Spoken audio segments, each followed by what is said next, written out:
पुणे में कांग्रेस और राष्ट्रवादी कांग्रेस पार्टी शरद पवार गुट ने एक साथ मिलकर बड़ा आंदोलन किया। आरोप है कि मुख्यमंत्री के मामा के बेटे की मदद से पुणे के मॉडल कॉलोनी इलाके में स्थित जैन मंदिर और HND हॉस्टल की जमीन बिल्डरों को बहुत कम दाम में दे दी गई। इसी के विरोध में कार्यकर्ताओं ने ढोले पाटिल रोड स्थित धर्मादाय आयुक्तालय के बाहर जोरदार प्रदर्शन किया। प्रदर्शन के दौरान कार्यकर्ताओं ने मामा के गांव चलो जैन बोर्डिंग की जमीन खा लो जैसे नारे लगाए, जिससे पूरा परिसर गूंज उठा। इस मौके पर कांग्रेस और राष्ट्रवादी नेताओं ने पुणे के महापौर मुरलीधर मोहोल के इस्तीफे की भी मांग की और कहा कि यह जमीन हड़प कांड आम जनता के साथ अन्याय है। अब देखना होगा कि कांग्रेस और राष्ट्रवादी नेताओं के इस सामूहिक आंदोलन पर पुलिस प्रशासन की ओर से आखिर क्या निर्णय लिया जाएगा।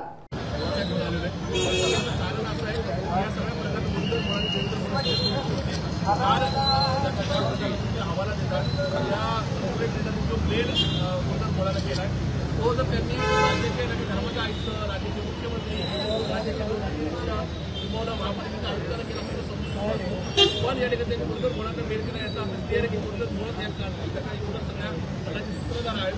मुरलीधर मोहोळांकडून त्यांनी गुंतवले म्हणजे परत मिळणार नाही, त्याच्यावर मुरलीधर मोहोळांकडून घेण्यात यावे म्हणून त्यांनी मेल केला। त्याच्यामुळे याच्यामध्ये मुरलीधर मोहोळ हे देखील सूत्रधार आहे किंवा त्यांच्या पाठीच्या सूत्रधार आहेत। त्याच्यामुळे आज या धर्माच्या आयुक्त कार्यालयावर आम्ही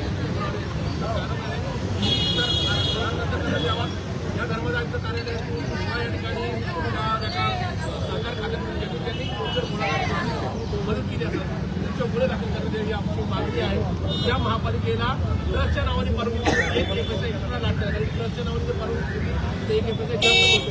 त्या अनुषंगाने महापालिकेची फसवणूक केली, महापालिकेच्या फसवणुकीनंतर सुद्धा मोहळावर आणि घेतलेलं गुन्हा दाखल करण्यात यावा ही आमची मागणी आहे।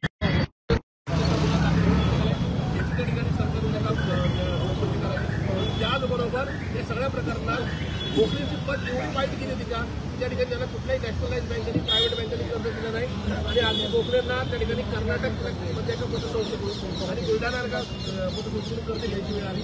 याचा अर्थ क्लिअर आहे की या दोन्ही पतसंस्थांचे काही मॅटर हे सहकार मंत्री म्हणून त्या ठिकाणी मुरलीधर मोहोळांवर पेंडिंग होते आणि ते पुढे मुरलीधर मोहोळांनी त्या पदाचा गैरवापर केला असा आमचा आरोप। पहिल्या दिवसापासून मोहोळ पुणे शहराची आणि जनतेची आणि जैन समाजाची खोटं बोलतात हे आज परत एकदा जर मोहोळांचा या खरेदी विक्रीत संबंध नव्हता तर आज गोखलेंनी त्यांना ईमेल पाठवण्याचं कारण काय? परत 9 तारखेला निकाल येण्याच्या अगोदर 8 तारखेला बिगर होतात असं मोहोळांच्या आशीर्वादाचे बिगर होतात। चॅरिटी कमिशनर मुंबईचे जे देवेंद्र फडणवीसचे मामे भाऊ ते 15 दिवसामध्ये मान्यता देतात। याच्यामध्ये मुख्यमंत्री देवेंद्र फडणवीस पार्टनर आहे असं आमचं स्पष्ट मत आहे। अनेक गोष्टी याच्यामध्ये यांनी केलेल्या आहेत। त्यामुळे देवेंद्र फडणवीस गुन्हेगाराचा वापर करणं, पुणे शहरामध्ये गुन्हेगारी टोळी वाढणं, जमिनी हडप करणं, स्वतःला हिंदुत्ववादी म्हणून घेणं आणि मंदिरं गिळणं हा जो भस्मासूर मोहोळांचा चालू आहे तो थांबवला गेला पाहिजे। त्यांना राजीनामा द्यायला लावला पाहिजे आणि मोदी जे म्हणतात ना खाऊंगा ना खाणे दूंगा आज परत एकदा सिद्ध जर करायचं असेल तर मुख्यमंत्री मोहोळांचा राजीनामा घेतला पाहिजे।